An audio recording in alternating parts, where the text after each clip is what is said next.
설교 시작할 때 어떻게 해달라 그랬는데 잊어버렸어요. 사람이 그런 것 같아요. 세상에 걱정 의심이 있다가도 집에 들어가서 자식만 보면 확 풀리는 것처럼 또 그리고 손주 손자가 그렇게 좋다 그러네요. 우리 아기들 보니까 마음이 정말 좋은 것 같습니다. 너무 감사하고 감사한 일이죠. 생명같이 신비한 것은 없습니다. 사실 얼마나 신비합니까? 생명이 너무 신비하죠. 오늘도 좋은 시간 주실 줄 믿습니다.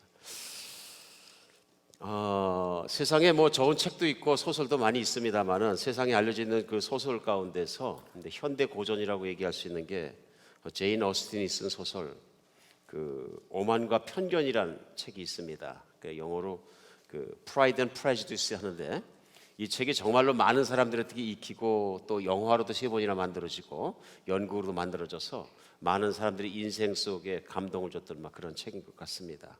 그 대강 내용이 그런 거죠.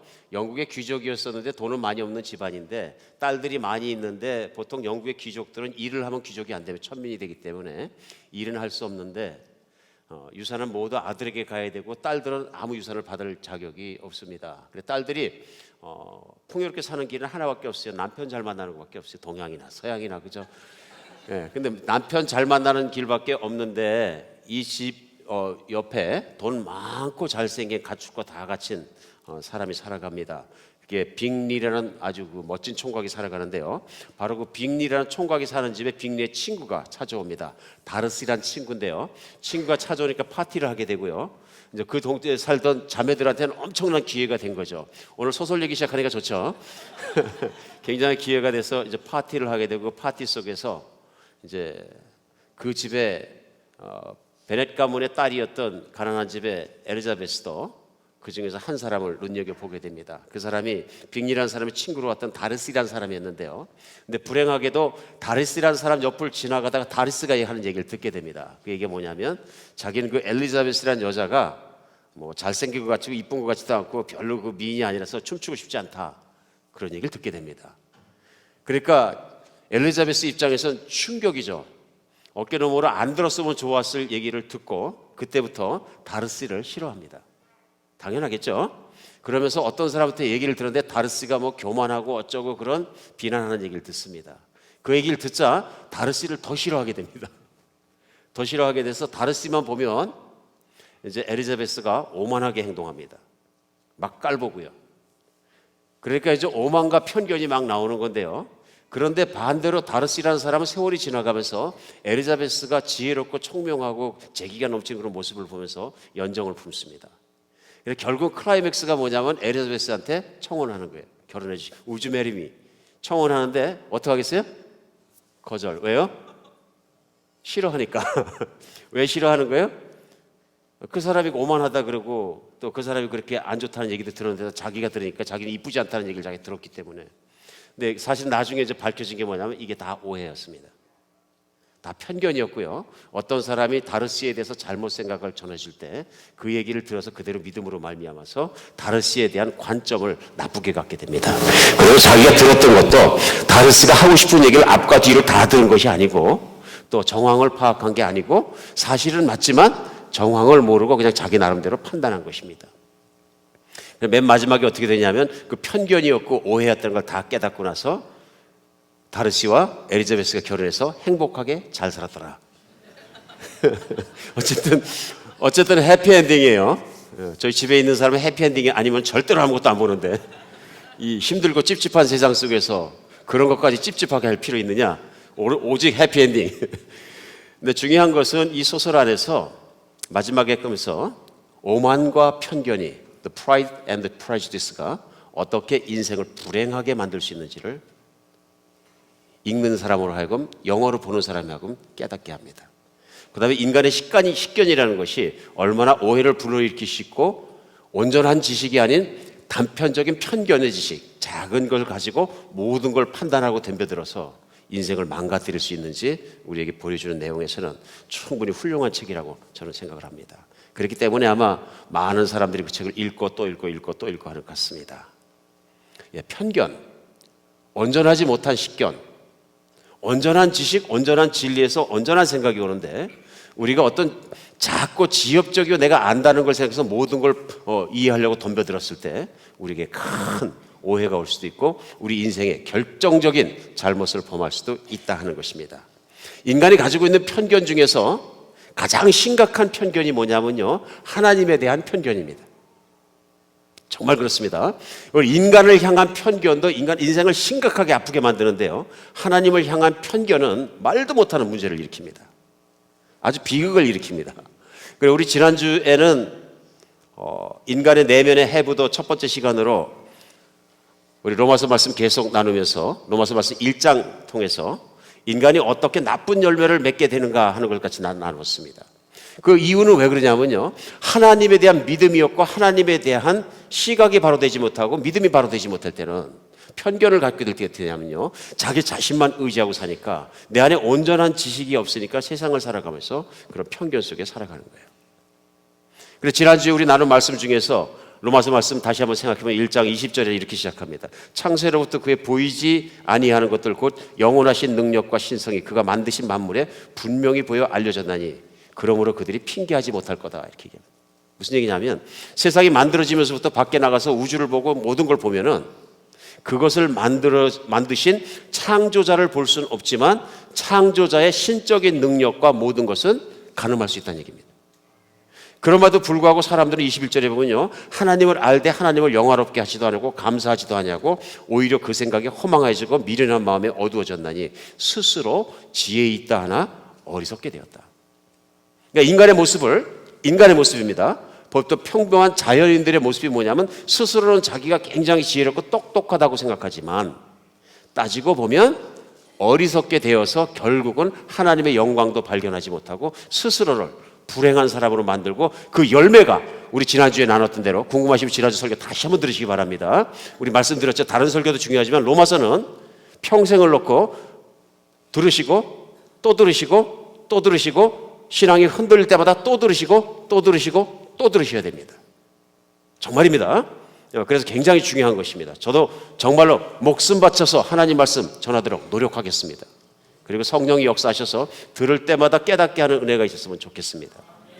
그렇게 살아가고 인간이 어리석게 되었을 때 우리 내면을 그렇게 살아가면 들여다보면 무슨 열매가 맺히냐면 지난주에 말씀드린 대로 악의 열매들, 죄의 열매들이 주렁주렁 맺히게 되는 거예요.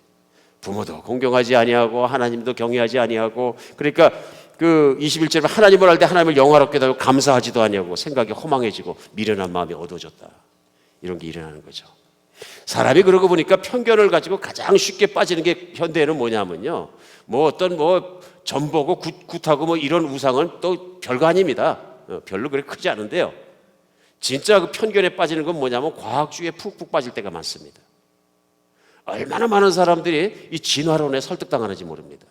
이게 무슨 얘기냐면요, 이 지구에서 인간의 생명, 그러니까 이 지구 안에서 생명체는 어떻게 시작되었느냐 하는 것에 대해서 우리가 생각할 때 많은 분들이 과학에 설득당합니다. 그러니까 무슨 얘기냐면은 보통 우리가 학교에서 배우고 심지어 대학에서도 배우는 이 인류의 기원 혹은 생명의 기원에서 어떻게 이 지구에는 생명이 존재하게 되었느냐 했을 때 어떻게 배우느냐 하면요, 이 지구에는 아무것도 없고 위에 가스가 있고 가스층과 물이 있었는데 그 무기물들이죠. 그러니까 생명이 없으니까 무기물이죠. 이 무기물이 낙뢰가 치고 번개가 치면서 그 번개의 작용으로 말미암아서 합성작용을 하게 되고 무기물의 합성작용이 첫 번째 생명체 세포를 만들게 되고 그 세포가, 그렇죠? RNA를 구성하면서 거기서도 첫 번째 생명체로부터 시작됐다고 믿는 거예요. 이게 생명의 기원이라고 학교에서 배우는 거죠. 제가 주장하는 게 아니고. 맞습니까? 이건 이웃의 목사한테 거짓말이라고 그럴 사람이 없어. 학교 다 그렇게 가르치니까. 1953년대에는 스탠리 밀러라는 사람이 이걸 자기가 시험을 했어요. 무슨 시험을 했느냐 하면 시험관에 집어넣어가지고 생명이 첫 번째 생겼을 때로 가설되는 어떤 그 대기를 조건을 만들어 놓고 가스와 섞어서 대기 조건을 만들어 놓고 물을 만들어 놓고 거기에다가 전기 스파크를 줘서 번개를 대신한 거예요. 그랬더니 거기서 아미노산이 얻어졌다. 그러므로 생명의 근원이 되는 무기물에서 생명체가 생성되는 과정이 그걸로 증명됐다 해서 많은 과학을 하는 사람, 학교에서 배우는 학생들은 그것이 그러므로 증명되었기 때문에 사실이다 이렇게 받아들입니다. 그런 이론을 바탕으로 해서 우리가 생각할 때마다 생명이 그렇게 기원되고 지구에 생기기 시작했기 때문에 그 다음에 그럼 생명이 어떻게 되느냐? 그 다음에 많이 믿는 게 뭐냐면 소위 찰스 다윈의 진화론입니다. 그렇죠? 찰스 다윈의 종의 기원이라는 그 책을 들어서 우리 초등학교서부터 중학교, 고등학교 모든 과학을 배우고 대학교까지 인간이 이 세상에 존재하고 세상에 많은 생명체가 지구를 덮게 되어 있는 가장 중요한 근거를 그렇게 시작된 생명이 그러니까 돌연변이와 자연 선택에 따라서 변이하면서 발전되어 왔다. 돌연변이는 왜 중요하냐면 한 세포가 가다가 한 생물을 만드는데 한 생물이 예를 들면 곤충이 아니면 물고기가 거기에서 사람이 되는 과정까지 그 과정을 갖다가 갑자기 종을 바꾼 것은 돌연변이를 통해서 일어났는데 돌연변이라는 것도 시험해 보면 나오지 않느냐 이런 설득력입니다. 약간 흔들리십니까? 오늘 이효세 목사 설교 시작하자마자 왜 이런 얘기를 해갖고 내 신앙의 바닥에 뿌리를 자꾸 흔드냐. 근데 아예 뿌리를 안 박혔던 분들에게 도움이 많이 되는 시간 되시길 간절히 바랍니다. 이렇게 하다 보니까 우리가 그 종의 개통도를 이렇게 보면서 어떤 그 나무를 그려놓은 것처럼 개통을 하면서 인간은 어차피 아까 얘기한 대로 생명이 시작될 때 똑같은 조상 한 생명체로부터 시작을 했는데 이게 돌연변이와 자연 선택의 과정과 진화의 과정을 겪으면서 각자의 종이 생기고 거기에 따른 속이 생기고 그 종속 변화와 모든 걸 쭉 그려놓은 이제 이런 개통도를 그려놓으면 항상 과학책에서 많이 봤고 학교에서 배웠던 거니까 이게 흔들리는 거예요. 그렇지, 인간은 이렇게 된 거지. 거기에다가 코넬 대학에서 가르치는 진화론자이고 역사학자인 윌리엄 프로바인 박사가 만약에 그런 그 생명의 생성설과 자연 생성설과 이런 진화론이 맞으면 우리는 이런 결론을 추론할 수 있다 하면서 뭐라 그러냐면요, 그것이 맞으면 신이 존재한다는 증거는 없다. 사후의 생명도 없다. 그 다음에 윤리의 절대적인 토대도 있을 수 없다. 삶의 궁극적인 의미도 없다. 인간에게 진정한 자유의지란 없다. 인간은 자연의 영향에 따라서 자연에 적응하는 선택에 따라서 여기까지 온 것이기 때문에 이런 결론을 내릴 수밖에 없다. 지금 이 시간에 이 말씀을 들으면서 내 안에 과학주의가 있는 분들은 이게 설득이 됩니다. 맞죠? 인간이 그렇게 우연히 만들어져서 첫 번째 생명체가 시작되고 진화돼서 현재 내가 존재하고 있는 것이라면은 뭐 어차피 하나님이 있는 게 아니라 우연히 그렇게 만들어서 여기까지 온 거고 내가 우연히 존재하게 됐으니까 신이나 사후 생명이나 윤리적인 절대성이나 어떤 삶의 목적을 찾는다거나 그런 건 필요가 없는 짓이죠. 그럼 제일 합당한 삶은 뭐냐 하면 그냥 오늘 하루하루 살다가 캐세라세르식으로 살다가 내가 만족하는 것만큼 살다가 상대방도 내가 필요하면 존중해 주고 서로가 이런 식으로 잘 살다가 죽음 없어지면 끝나는 거지. 이런 생각을 가질 수 있다 그런 얘기입니다. 근데 우리 잘 알아야 되는 건 뭐냐면요, 이거는 과학주의라는 믿음이 있는 거예요. 이게 무슨 얘기냐면 사실 증명된 진리를 믿는 것이 아니라 편견을 믿는 거예요. 편견이라는 얘기는 온전치 못한 지식이거든요. 왜 그러냐면 이게 생명의 자연 생성설이나 진화론이나 이런 모든 것들은 뭐냐면은 이 땅에 어떻게 생명이 존재됐느냐, 이 땅에 어떻게 사람이 존재하게 되느냐 하는 것에 대한 수많은 이론 중에 하나예요. 근데 이런 이론만이 과학적이고 이런 이론만이 절대적인 것처럼 믿고 가르치는 게 뭐냐 하면은 유물적인 관점이에요. 무슨 얘기냐 하면은 세상엔 물질이 모든 것이라고 보는 유물적인 관점을 가지고 있는 철학이 접목돼 버린 거예요. 그러니까 그걸 갖다 그대로 받아들여 버리면 마치 종교를 믿는 것처럼 내 마음속에 있는 모든 기축이 다 흔들리는 거예요. 근데 마치 그것밖에 과학적인 증거가 없는 것처럼 교과서에서 가르치고 문교부에서 가르치고 KBS에서 방송이 나오고 막 그냥 다큐멘터리 7부작 5부작을 다 보고 나면 애들이 확 이렇게 되는 거예요. 대학 가서 교수님이 막 가르치고 세계에서 유명한 교수님인데 열심히 공부해서 유명한 아이비리그 대학 갔더니 그 교수님이 팍팍 가르치고 그러면 다 흔들려 버린 거예요. 그러니까 심지어는 교회 생활 열심히 하던 고등학교까지 열심히 하던 사람들 대학 가면 막 후를 떠나버리고 막 그러는 사건이 일어나는 거예요. 뿌리가 빠져버리고요.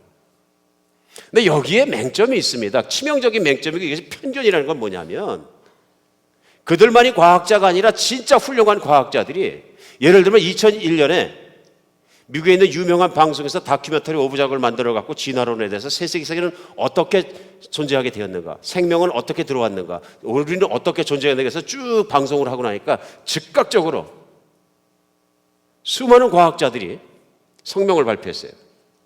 그 과학자 중에서 생물학자, 화학자, 동물학자, 물리학자, 인류학자, 분자, 세포, 생물학자, 생체공학자, 유기학자, 지질학자, 천체 물리학자 100명이 넘는 유명한 탑 클래스 박사님들이 다 모여갖고 성명을 발표했어요.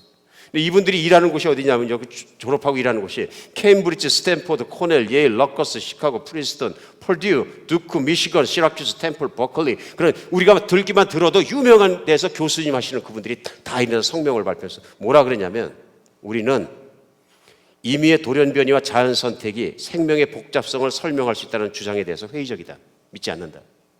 그리고 다윈주의의 이론을 지지하는 증거들에 주의 깊게 검토해야지. 우리는 이거 믿지 않는다. 그러면서 실제로 그런 학자들이 제시하는 건 뭐냐면요. 그 생화학자하고 노벨상을 받고 이런 사람들 제시하는 건 뭐냐면 1953년에 스탠리 밀러가 이 실험을 해가지고 최초의 생명이 대기에서 전기 스파크에서 무슨 번개에서 일어났다는 건 이건 안 된다. 왜냐하면 원시 대기 상태가 어떤 것이었는지는 아무도 모른다. 이게 과학자라서 솔직하다. 근데 그의 가설은 만약에 원시 대기가 이렇게 수소와 모로 조합되어 있었다면 하는 가정에서 출발하는 거예요. 근데 과학자들이 조사해 보니까 그때 그 사람이 그렇게 실험한 것 같은 것이 원시 대기의 조건이 아니고 사실은 우리 모두가 같이 동의할 수 있는 원시적인 대기의 구성 요건은 수소와 수증기와 이런 것들이다. 그리고 물이 있을 때 우리는 그걸 수없이 반복해서 작용을 일으켜 봤는데 그런 무기물에서 생명체가 나온 적은 한 번도 없다. 결국은 결과로서 뭘 얻었는지 아느냐? 방부제를 얻었다. 무기물에서 무기물을 얻은 것뿐이지 다른 건 얻은 게 없다. 그리고 무슨 얘기하느냐면요, 모든 조건과 요소와 모든 게 완벽하게 맞아서 생명체 하나가 나올 확률은 없다. 그러니까 쉽게 얘기하면 요즘 언어로 얘기하면 불가능에 가깝다. 한번 생각해 보세요. 어떻게 생명이 없는 물체에서 생명체가 나오는 것이 그것이 조합이 되려면 어떤 조건이 갖춰야 되는가. 그러면서 과학자들 얘기가 뭐냐면 그때 우리가 생각할 수 있는 단어는 기적이라는 미러클이라는 단어밖에 없다. 무기물이 완벽한 조건을 갖춰서 작용을 해서 완벽한 생명체 한 개가 처음으로 태어날 확률은 없다는 얘기예요. 그러니까 그럼 만약에 생겼다면 그것은 미러클. 과학이 더 이상 과학이 아니란 얘기예요. 맞습니까? 이해하십니까? 그러니까 더 이상 과학이 아니면 모든 무기체 중에서 유기체가 생기게 할 수 있는 커스, 원인이 있는데 그거는 미러클을 이룬 존재가 따로 있다는 거예요. 실제로 오늘 아침에 제가 CNN 뉴스를 새벽에 일어나서 찾다 보니까 CNN 뉴스 중에서 한 컷이 뭐냐면요, 세월이 지나갈수록 그런 모든 빅뱅 이론을 갖다가 받침하는 건, 빅뱅 이론은 소위 우주가 막 부딪히고 막 그러면 모든 별이 다 깨졌다. 이제 다른 논리지만요. 우주가 다 깨졌다가 갑자기 수십억, 수백억 년이 지나면서 어떤 먼지 같은 것이 이제 다시 한번 뭉쳐서 지구가 되고 별이 되면서 생명이 창출했다고 믿는 그 빅뱅 이론 안에서 빅뱅 이론의 모든 우주가 창출될 때 부서지고 만들어지고 모든 것이 한 것은 우연히 랜덤하게 질서 없이 일어난 것이 아니고, 혹시 그런 것이 일어나서 모든 것이 존재되었다 하더라도 아주 기가 막히게 빛보다 더 빠른 속도로 기가 막히게 짧은 시간 안에 조화 있게 일어났다. 요즘엔 연구를 하면 할수록 발견하는 게 뭐냐, 모든 것이 그 빅뱅, 케이아릭한 게 아니고 목적과 이유를 가지고 조화롭게 일어났다. 이게 오늘까지 뉴스예요. 과학이에요. 나사하고 모든 것이. 그러면 무슨 얘기냐면요, 우리 성경에서 얘기하는 창조자적 창조론을 거부할 이유는 없다. 배제할 논거도 없다. 그러므로 과학은 창조론을 배타적으로 여겨서는 안 된다. 오늘 아침 이건 CNN 뉴스예요. 과학자들이 얘기하는 겁니다. 그거는 마찬가지예요. 진화론도요. 진화되려면 한 종이 같은 종 안에서 변이 되는 것만 하더라도 수억 년에, 수백억 년의 시간이 걸린다 그러는데, 그러면 종이 바뀌려면 시간이 걸려야 되는데 어느 한 시간에 한 단점을 놓고 봤을 때 찰스 다윈이 죽고 나서 오늘까지 발견된 화석들이 있어요. 근데 그 찰스 다윈이 죽고 나서 오늘까지 발견된 화석들은 무엇을 증명하느냐면요, 소위 게이트라 그래가지고 많은 과학자들이 얘기하는 것이 어느 순간에 갑자기 그전에 존재하지 않던 수많은 종들이 확 들어와요. 화석 안에. 이거 뭐냐 그런 얘기예요. 이거는 그러니까 진화론자들도 진화론으로서 설명할 수 없다 그래요. 종이 갑자기 생겼다는 거예요. 화석은 오히려 그것을 증명한다. 자, 오늘 더 이상 여기에 대한 얘기를 더 거창하게 그만하겠습니다. 말씀 계속하겠습니다. 오늘 무슨 얘기하고 싶은 거냐 하면요, 과학을 마치 철학인 것처럼 만들고 철학을 절대적인 진리처럼 인간에게 가르치고 조정하고 매니플레이션한 것은 편견을 강요한 거나 똑같은 거예요. 쉽게 생각하면 방송을 할 때 공영방송에서 이런 자연생성설도 있고 진화론도 있지만 이론론도 있습니다. 같이 얘기해 줬으면 밸런스 있게 생각할 수 있죠. 그나마. 그렇죠? 이걸 갖다 한쪽으로 밀어붙여 버리니까 이게 모든 게 과학자가 대세라 그래서 되는 것은 아니거든요. 항상. 밀어붙여 놓으니까 사람들에게 그런 믿음을 심어주는 거예요. 이게 뭐냐면 편견적 믿음이에요. 이런 마음을 가지고 인간을 중심으로 모든 것을 생각하고 하나님을 믿지 않는 사람들의 마음속에 생기는 게 무엇이고 인생의 결과와 내면에 어떤 열매를 맺느냐 하는 것이 바로 하나님을 찬양하지 않고 예배하는 자 안에 하지 않는 자 안에 맺히는 것이 악한 열매, 죄의 열매가 지난주에 주렁주렁 맺힌다는 것을 설명한 것입니다. 이해하시겠죠? 오늘 본문은 거기에 계속해서 다음 장인 2장으로 넘어가면서 1절이 그러므로 남을 판단하는 사람아, 누구를 막론하고 내가 핑계하지 못할 것은 남을 판단하는 것은 내가 너를 정죄하니 판단하는 내가 같은 일을 행함이라. 그러면서 지난 1장에서 편견을 가지고 하나님을 믿지 않는 사람들이 맺히는 열매, 소위 내가 불신앙인 상태고 나 자신을 믿고 살았을 때 내 안에 맺히는 죄의 열매, 그 대상 외에 다른 대상으로 뛰어넘어갑니다. 다른 대상이 누구냐 하면 바로 로마에 살고 있던 유대인들이에요. 그래서 오늘 본문을 계속 가면서 2절에 보면 이런 일을 행하는 자에게 하나님의 심판이 진리대로 되는 줄 우리가 아노라. 이런 일을 행하는 자를 판단하고도 같은 일을 행하는 사람아, 내가 하나님의 심판을 피할 줄로 생각하느냐? 혹 내가 하나님의 인자하심이 너를 인도하여 회개하게 하심을 알지 못하며 그의 인자하심과 용납하심과 길이 참으심 풍성함을 멸시하느냐? 다만 내 고집과 회개하지 아니한 마음을 따라 진노의 날 곧 하나님의 의로우신 심판이 나타나는 그날에 이 말 진노를 내게 쌓느리라. 그러니까 우리가 성경을 읽으면서 이게 도대체 누구한테 얘기하는 거야? 그것부터 중요합니다. 오늘 상황을 이해해야 되는 게 뭐냐면요, 사도 바울이 로마 교회에 편지를 쓸 때는 사도 바울이 상상하는 거예요.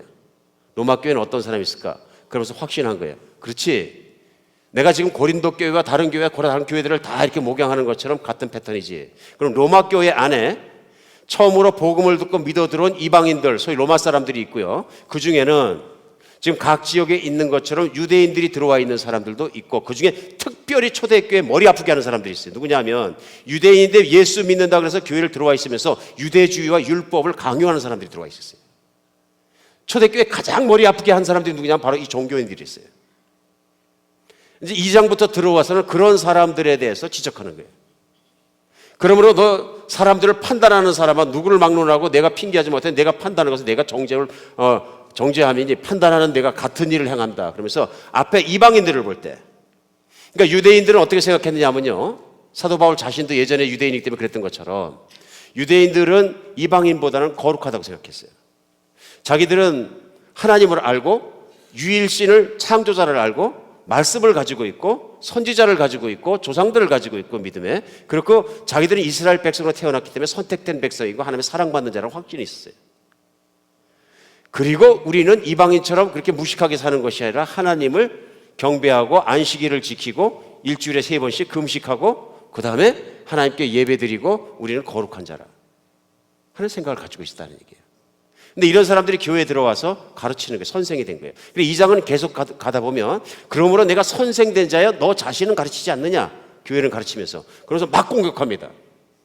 아시죠? 사도 바울은 이런 말이나 설교나 이런 편지나 가르칠 때 집요하게, 클리어하게, 확실하게 공격할 걸 공격합니다.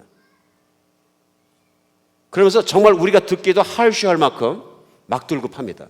그 내용이 뭐냐면 네가 남을 가르치면서, 유대인들이 들어와서 이방인들을 가르치는 거예요. 가르치면서 내 자신은 가르치지 않느냐. 그리고 내가 이방인들을 판단하면서 너 자신은 판단 안 하냐. 이런 얘기를 하는 것입니다. 그럼 내가 누구건데 내가 판단을 하느냐? 내가 누구건데 내가 정죄를 하느냐? 내가 누군데 다른 사람에 대해서 얘기를 하느냐? 이런 얘기들입니다. 오늘 이 말씀이 왜 중요하냐면요, 예수님을 믿지 않는 사람들에게 맺히는 죄의 열매와 악의 열매가 1장 가운데 그득히 나오고 우리 기억합니다. 그러면 하나님을 믿을 때 잘못 믿으면 어떻게 되냐면 또 위선의 열매, 의인의식의 열매가 맺힌다는 것을 지적하는 거예요. 그러므로 하나님을 잘못 따르면, 온전한 지식을 가지고 하나님을 따라야지 잘못된 지식, 편견을 가지고 하나님을 따르면 세상에 있는 사람과 똑같은 열매가 맺힌다는 것을 지적하는 것입니다. 쉽게 적용하겠습니다. 나쁜 열매가 맺히는 사람은 교회 안에 있을 수도 있고 교회 밖에 있을 수도 있다 하는 얘기입니다. 이해하시겠죠? 그러니까 로마에 있는 교회에도 내가 가보진 않지만 복음을 전해야 될 것이다 하고 사도 바울이 복음을 전한 게 맞는 거예요. 맞는 거예요. 로마 교회 안에 그런 사람들이 가득 있었던 거예요. 오늘 문제는 뭐냐면 오늘 본문의 말씀의 핵심되는 대상은 이런 겁니다. 예를 들면 신앙생활을 편견에 따라 잘못했거나 신앙생활을 오래 했는데도 내가 복음의 경지에 들어가지 못하는 사람들이 있다, 그런 얘기입니다. 그럼 21세기 오늘날에도 내가 신앙생활과 교회생활은 오래 했는데 복음을 잘 모르거나 복음을 체험하지 못하거나 복음의 경지를 깨닫지 못하고 이루지 못한 교인들도 있을 수 있다 하는 얘기를 배제할 수 없다는 얘기입니다. 그렇죠? 근데 중요한 건 뭐냐면 내가 듣고도 깨닫지 못하느냐 했을 때 의인의식을 가지고 있으면 은혜를 못 받는다는 거예요. 인간 안에 하나님을 만나지 못하는 배리어 중에서 제일 큰 배리어가 뭐냐면 바로 지금 사도 바울이 2장에서 지적하고 있는 의인의식이에요. 이방인은 더럽고 나는 의롭다 하는 거예요. 그렇죠? 그러면 절대로 말씀은 안 들어갑니다. 이게 왜 그러냐면 현대교회에서도 마찬가지예요. 이 은혜 받는 사람들은 한 종류의 사람들이 하나님 말씀이 선포되면 하나님 나한테 말씀하시는 거예요. 그렇습니다, 주님. 제가 부족합니다. 하고 받는 사람들은 은혜가 있고 모든 게 변해요. 근데 은혜를 못 받는 분들 가끔 보면은 항상 나한테 적용하지 않고 다른 사람한테 적용해요. 심지어는 말씀을 판단해. 이건 내가 믿어야 되는 건지 안 믿어야 되는 건지. 이건 편견과 오해와 교만과 모든 것이 짬뽕되어 있는 거예요. 섞여 있는 거예요. 은혜가 안 돼요. 더 쉽게 설명할게요. 어떤 말씀을 이렇게 선포하고 설명하면은 마치 세상에 목사부터 바뀌어야 돼. 목사라는 것들이 다 돈 좋아하고 다 그런 거지. 결국은 다 먹고 살자고 하는 것이고. 또 그래, 마치 세상에 장로가 변해. 장로들 기도 안 해. 엉터리야. 다른 마찬가지. 무슨 말씀이 선포되면 목사님 오늘 은혜 많이 받으면 예, 그럼 오늘 말씀은 꼭 김무순 집사가 들어야 됐었어요. 그 친구 말만 맞고 섬기지 않아요. 이러면 오늘 말씀은 당신이 들으셔야 합니다. 그런 분이 들으셔야 돼요. 이게 더 쉬운 얘기 할게요. 오늘날 예를 들면 말씀에 따라서 강단에서 설교하는데 아내는 남편을 존경하라고 가르치고 남편은 아내를 사랑하라고 말씀에 따라 에베소 말씀에 따라 가르쳤어요. 탁 듣는데 내 생각 안 해. 우리 와이프 듣고 있지? 내 남편 분명히 듣고 있지? 그러니까 집에 가서 물어보는 거예요. 오늘 설교 말씀 뭐 배웠어? 당신이 배운 게 있을 텐데. 그렇게. 그래도 어떻게 나중에 설교 때문에 싸우는 거예요. 이게 왜 생기는 거예요? 난 me 의식. It's your problem, not mine. 이거예요. 의인의식이에요. 우리 안에 의인의식이 들어와 있으면 절대로 은혜 못 받습니다. 절대로 못 받습니다. 저는 분명히 말씀드렸어요. 복음이 들어야 사람이 변하는 것이. 근데 그 복음을 전하는데 그 복음의 밑바닥에 있는 게 뭐냐면 복음이 못 들어가게 막고 있는 게 있어요. 그게 의인의식이에요. 자기가 의롭다고 생각하는 거예요. 이게 계속 들어와 있으면요, 나중에 신앙생활과 교회생활은 뭘 왔다 갔다 뭘 하는데 내가 열심히 하면 열심히 할수록 열심히 안 하는 사람 손가락질하기 시작합니다. 이게 교회 최고 힘들게 하는 사람들이. 말이 많고요, 고집이 세고요, 자기 주장이 세고요, 모든 비판과 판단을 다 해. 이게 유대인들 안에 있는 거예요. 유대인들 안에 있는 거예요. 왜 이런 일이 생깁니까? 복음이 자기한테 적용되는 건데 오늘 성경에 나와 있는 죄인의식을 가진 게 중요한데 의인의식이 자꾸 쌓이는 거예요. 인간이 얼마나 연약한가 제가 경험만 생각해봐도 알 수 있어요. 저는 군대에 있다가 대학교 때 3학년 때 편입을 했습니다. 근데 어떻게 된 것이 여행에도 그 대학교 3학년 편입하던 해가 1980년이었는데 그 해가 우리 한국 역사에서 유명한 80년의 봄이에요. 들어가자마자 3월달. 그게 뭐냐면 군사 독재 한 거에서 학생들이 싸운다고 80년 1년 내내 공부를 한 번도 제대로 한 적이 없어요. 한 공부를 하고 사회 공부만 했는데요. 서울역 광장에 가서 돌 던지는 일만 했어요. 진짜로요. 졸업은 했어요. 그러니 뭐 이 속이 얼마나 엉터리겠어요. 그래서 80년에 대학을 나오신 분들 약간 이제 다웃합니다. 그렇죠? 근데 그때는 뭐냐면 세상은 썩었고 권력을 잡은 자가 휘둘리려고 그러고 모든 불의에 저항해서 정의를 세워야 된다 그래갖고 돌 던지면서 학생들은 깨끗하다. 그 다음에 그 운동을 뒤에서 후원하고 있는 지성인과 교수도 깨끗하다. 이 깨끗한 정신과 깨끗한 우리 나라를 바꿔야 된다. 이게 모토잖아요. 근데 오늘 얘기하고 싶은 건 무슨 정치적인 그런 얘기들이 아니고요. 그 후로 세월이 한 세대 흘러서 30년이 흘렀습니다. 그리고 데모하던 사람 뭐 하나 봤더니 다 대통령도 되고 국회의원도 되고 정치인도 되고 행정부에도 있고 회사 가면 다 중역이고 그런 거예요. 그 사람들 뭐 하나 봤더니 부정, 부패, 옛날에 있었던 거 그대로 다 있는 거예요. 동의하십니까? 아멘 하셔야 돼. 저는 진짜로 살면서 그런 걸 느꼈어요. 뭐 똑같아. 지금은 그 사람들이 누가 되냐면 또 돌 맞는 사람들이 됐어요. 돌 맞는 사람들이. 얼마나 우리가 판단하기 좋아하고 자기에 휩싸였는가 하는 것을 우리가 분명히 알 수 있습니다. 알 수 있습니다. 사도 바울은 로마 교회에 열심히 있는 유대인들, 선생들이 있는 걸 알고 있었어요. 그리고 그들이 교회를 일으키는 사람들이 아니라 교회를 부시는 사람들, 교회 장애물이 되는 사람들이라는 걸 알고 있었어요. 저는 현대교회도 교회를 가장 힘들고 아프게 하는 사람들은 바로 복음을 잘 모르는 의인의식을 가진 사람들이라고 생각합니다. 의인의식을 가진 사람. 여러분 그게 왜 생길까요? 쉽게 생깁니다. 뭐냐면 내 노력을 통해서 하나님을 기쁘시게 하고 하나님의 의로움을 내가 이룰 수 있다고 생각하는 생각이 조금만 들어오기 시작하면 바로 죄인의식에서 의인의식으로 넘어가 버립니다. 정말 그렇습니다. 더 쉽게 설명하겠습니다. 우리 로마서를 들어와서 첫 번째 날 제가 말씀드린 것이 뭐냐면 사도 바울이 로마 교인들을 향해서 가본적으로 하시면 내가 너에게 복음을 전하여라 하겠다 하고 얘기하면서 그 이유를 설명하면서 세 사람의 공통적인 사람을 예를 들었습니다. 제일 먼저 사도 바울 자신이 의인의식이 꽉 차 있는 사람이었어요. 유대인이었어요. 율법주의자였고요. 그러다가 예수를 만난 사람이에요. 그래서 인간이 죄인이 되어야 하나님을 만난다는 걸 철저히 깨달은 사람이에요. 하나님을 만나서 은혜를 받는 건 내가 얼마나 더럽고 교만한 인간이고 편견에 휩싸여 있는 인간인지를 자기의 의의를 다 버리고 깨달았을 때 예수님을 만나게 되는 것을 뼈저리게 아는 사람이었어요. 그리고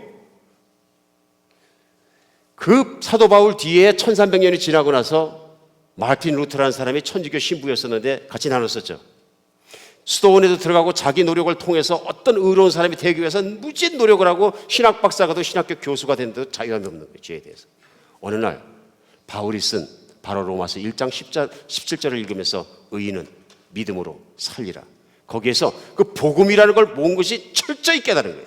복음은 죄인에게 해당되는 것이 의인은 받을 수 없는 거구나. 자기의 수도원에서의 노력과 모든 것이 내가 중심이고 내가 노력해갖고 무엇인가 의로워져 보려고 하는 그 중심에 내가 있는, 자기가 있는, 자아가 부인되지 않은 자기의 노력의 모습을 본 거예요. 그러면서 바울이 왜 그렇게 깨졌느냐 하는 걸 로마서에 있는 진짜 복음을 보면서 깨달은 거예요. 아, 그렇구나. 인간은 하나님 앞에 절대로 의로울 수 없는 존재구나. 오직 하나님 앞에 나는 박사가 엎드려져야 되는 죄의 열매가 내 뱃속에 가득한 교만하고 편견 있고 모든 이기적인 죄인일 뿐이구나. 팍 엎드려져 버린 걸 알면서 인간이 구원받는 건 믿음으로 구원받는 것이다. 누구를? 십자가에 못 박혀 주신 하나님의 아들 예수를 믿음으로. 그분에게 내가 죄인이라는 걸 철저하게 깨닫고 십자가에 박자 깨지지 않은 사람이 아니면, 그래서 정말 뭘 하나 하더라도 예수님의 기쁨을 위해서 하는 것이지, 그래서 나는 죄인이기 때문에 사람에게 자랑할 것도 내세울 것도 아무것도 없는 겸손한 사람만이 하나님을 세우고 자기의 인생도 세워지고 하나님의 영광을 나타내는 자이지, 복음을 아는 자이지, 복음을 모르면 인간 구실을 못하는구나. 예수의 십자가와 복음과 그 모든 복음이 아니라 천주교의 교회가 중요해지고 전통이 중요해지고 노력이 중요해지고 이게 믿음으로 시작했다 행위로 끝나는 잘못된 길을 교회 전체가 흘러갔구나. 그래서 교황청에서 잡아 죽인다 그랬는데 목숨을 걸고 얘기할 수 있는 거죠. 진리를 붙잡기 때문에. 다시 개신교가 타락했을 때 요한 웨슬리라는 사람은 옥스퍼드 대학을 다니면서 홀리클럽을 만들어서 일주일에 하루에 한 번씩 구제하고 말씀 공부 몇 시간씩 하고 기도하고 노력했는데 결국은 복음에까지 다다르지 못한 자기의 연약함을 발견한 거죠. 신앙생활을 봤을 때는 거룩한 그런 성스러운 클럽에 할 만큼 놀라운 경건의 모습에 올라갔음에도 불구하고 사람들이 다 칭찬함에도 불구하고 자기의 내면 안에는 교만과 오만의 열매가 맺혀져가는 자기의 더러움을 보고 모라비안 교도를 만나서 바로 그 스트릿에 나갔을 때 거기에서 마르틴 루터의 로마서 서문을 읽는 모라비안 교도의 그걸 듣다가 깨닫는 거죠. 깨지는 거죠. 아, 나 내면이 안 깨졌구나. 이게 나구나. 로마서 1장, 로마서 2장에서 내가 3장에서 얘기하고 4장에서 끊임없이 지적하고 있는 게 너구나. 나 자신이구나. 깨닫고 나니까 자기가 스스로 교만해서 거룩히 됐던 모든 것 다 내려놓고 말 타고 돌 맞아가면서 복음을 전하는 사람이 된 거죠. 이제는 사람들 두려워하지 않고 자신 있게 아닙니다. 당신은 아직 복음을 모릅니다. 아무리 아파하더라도 직언할 수 있는 용기가 있는 진짜 복음을 아는 사람이 된 거죠. 오늘 이런 내용들이 우리에게 무엇을 가르칩니까? 하나님의 은혜를 아는 사람은 진짜 복음을 아는 사람입니다. 그것이 왜 은혜냐면 로마서 1장과 오늘 2장에 그 더러움과 교만과 판단하는 것과 정죄하는 것 모든 것이 나를 부인되지 않은 나 자신의 힘으로 살아간 모든 것이 내 안에 열매가 있다는 것을 인정하는 사람은 죄인의 자리에 있습니다. 하나님, 나 죄인입니다. 하나님, 요만한 거 하나만 나에게 해주셔도 감사합니다. 그러니까 이런 죽을 수밖에 없는 죄인의 자리를 깨달았던 사람은 인생을 살아가면서 밥 먹는 거 하나만으로도 밥 한 끼 먹는 것만으로도 하나님께 눈물을 흘리며 감사합니다. 그런데 의인의식이 있는 사람은 내가 밥 먹는데 왜 고기를 먹을 돈을 안 주세요? 바로 원망하고 불평이 나옵니다. 이해하시겠습니까? 의인의식 무서운 겁니다. 인간은 거룩한 하나님의 사랑을 받을 자격이 없습니다. 로마서는 사도 바울은 분명히 선포합니다. 의인은 없나니 하나도 없나니 3장에 바로 이어서 나옵니다. 하나님의 영광도 하나님의 거룩도 드러내지 못하는 모든 이기적이고 자기중심적이고 모든 교만들은 하나님 앞에서 설 자리가 없다 얘기하는 것입니다. 인간이 자기가 어떤 하나님 앞에 존재이고 자리인지를 분명히 깨닫기 시작했을 때 우리가 피가 통하도록 할 수 있는 말은 하나밖에 없습니다. 나는 하나님이 필요합니다. I need God. 나는 하나님의 용서가 필요합니다. 나는 하나님을 붙잡을 수밖에 없습니다. 그리고 세상 사람과 세상에서 뭐라 그런 것에 대해서 귀 기울이지 않습니다. 하나님의 은혜는 그런 사람에게만 진짜로 옵니다. 진실로 그렇게 살아가는 여러분과 제가 되었으면 좋겠습니다. 하나님의 복음의 핵심들이 로마서를 지나가면서 같이 뚫고 지나가면서 조각조각 정말로 다 나올 텐데요. 우리 자신에게 적용할 수 있는 여러분과 제가 되었으면 좋겠습니다. 그리고 저희들의 신앙이 십자가 앞에 받은 그 놀라운 신앙이 있는 분들은 변질 안 됐으면 좋겠습니다. 끝까지 예수 붙잡고 사는 자, 겸손하게 살지만 당당하게 살 수 있습니다. 그러나 내가 내 자신을 조금이라도 믿고 내가 내 의의를 믿게 되면은 나는 금방 변해서 다른 사람을 판단하고 정죄하는 자로 변해버립니다. 오늘 이 말씀이 우리 가슴을 때리고 한 2주 동안 살아가는 동안에 우리 2주 뒤에는 예수 그리스도 못 박히신 바로 그 정말로 고난주간을 맞게 됩니다. 그 십자가를 바로 바라볼 수 있는 여러분과 제가 되었으면 좋겠습니다. 기도하겠습니다.